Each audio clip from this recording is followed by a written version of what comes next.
Hello students, this is chapter number 7 of geography, that is human environment, settlement, transport and communication. So in this chapter we will discuss the different types of settlements and the different means of transport, and finally we will cover about the communication. So let's start. The first is settlements. So settlements are a place where people build their home. So early human beings lived on trees and in caves,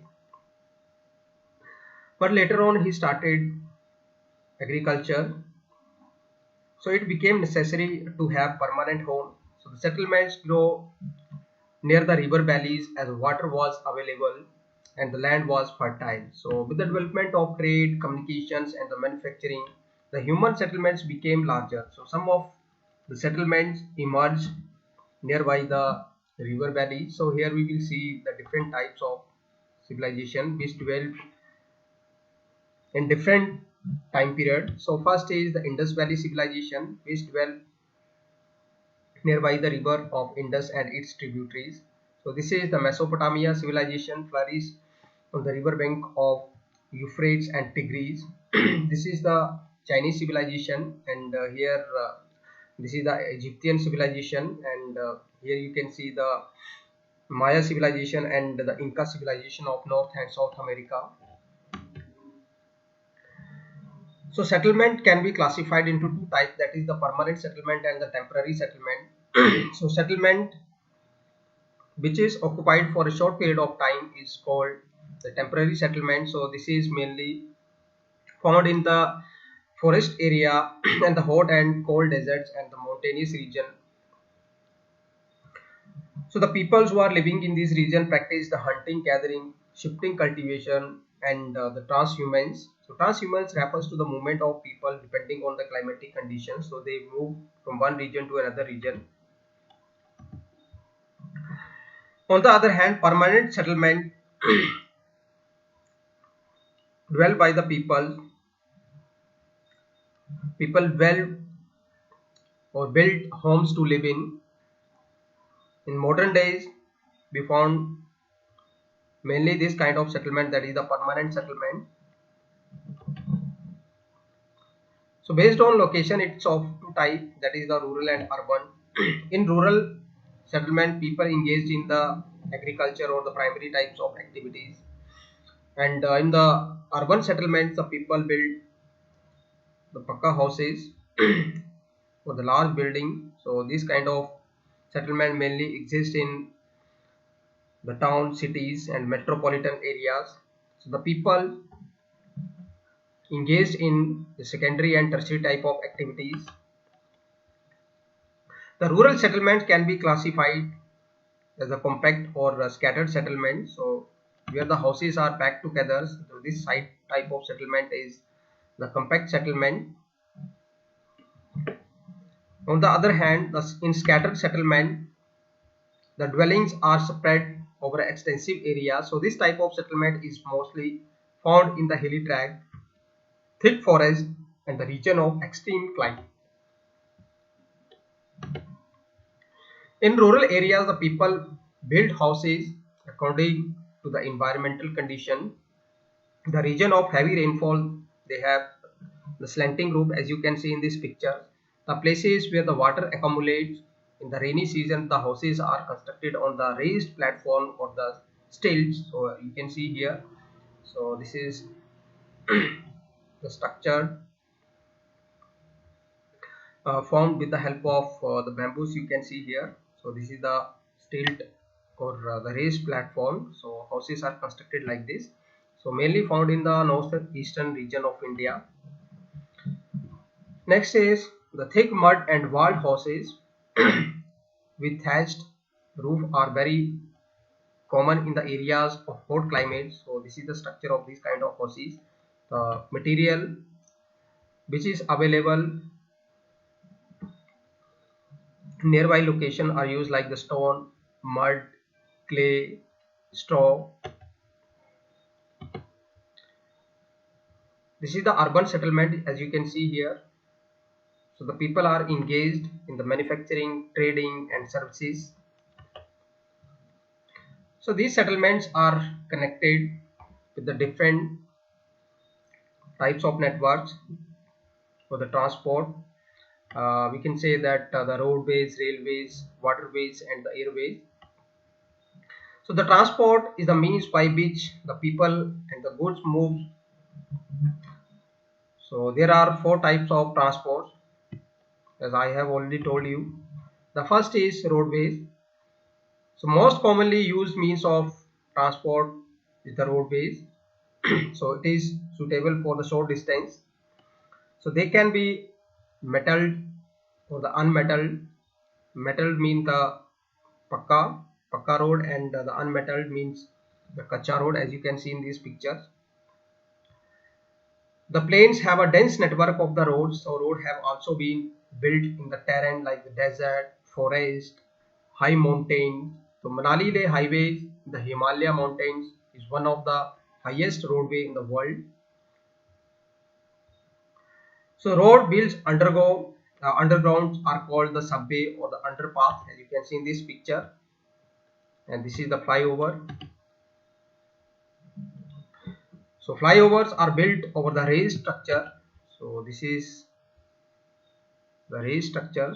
So as you can see here.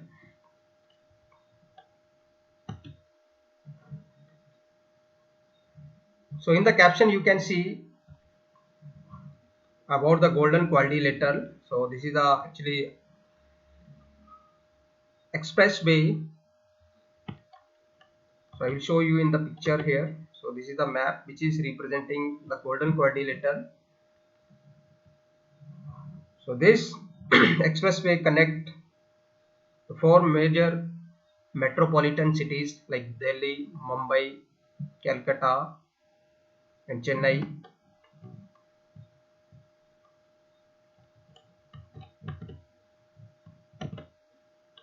Next is about railway.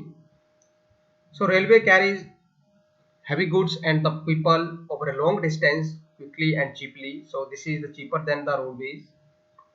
So the innovation of the steam engines and the industrial revolution helped in speedy development of the rail transport. So diesel and the electrical engines had largely replaced the steam engine. So in places, super fast trains have been introduced to make the journey faster. So the rail network is well developed over the plain areas. The reason we know already, because it is easy to construct or lay down the railway line in the plains as compared to the hilly terrain. So advanced technology skills have enabled the line of the railway line in the difficult mountain terrain also. So but these are much fewer in the numbers. So Indian railway network is well developed and it is the largest in Asia. So this map is showing the Trans-Siberian railway line, as you can see here. This is running from St. Petersburg to Vladivostok.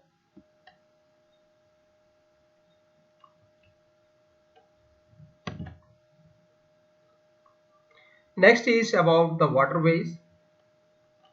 So waterways are cheapest for the carrying heavy and the bulky goods over a long distance, because there is no need to lay down the railway lines, and we can say that construct the road, etc. So sea is open, so we can navigate easily in the sea and in the big rivers. So they are mainly for the two types, that is the inland waterways and the sea routes. So this picture is representing the inland waterways. So big rivers are suitable for the navigation of ships and the cargo ships. So here in this map you can see the major sea routes. So these dotted lines, the blue color, are representing the sea routes. Next is about the airways. So airways is the fastest way of transport well in the early 20th century. So it is also the most expensive due to the high cost of fuel, but it is suitable in remote area, so where the rail and the road network is not available. So we can use this kind of transport. That is the airways.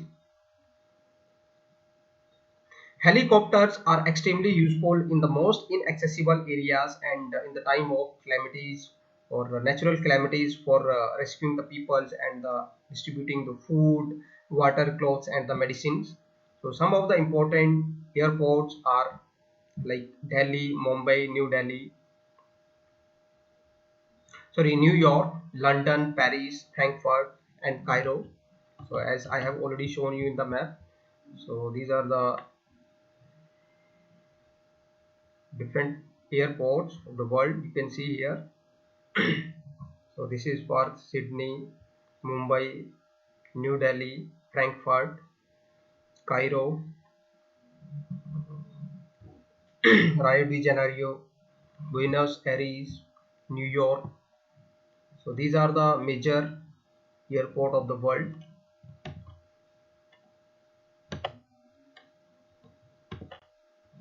Next is about the communication. So communication is the process of conveying the messages to others.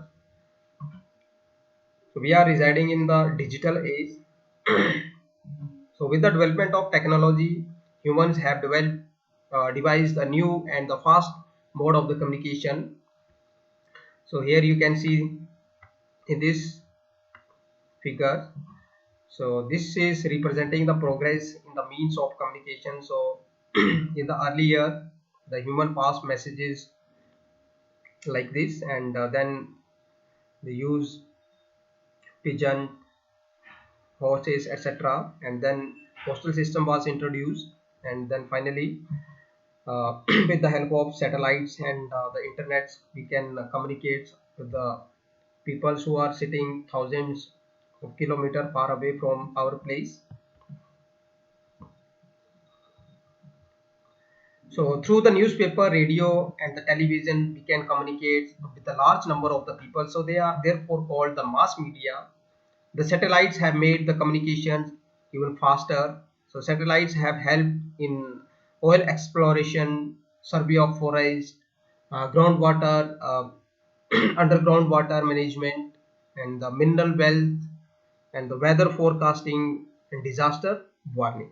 So now we can send the electronics mails or emails through the internet. So wireless telephone communications through the cellular phone have become a very popular today.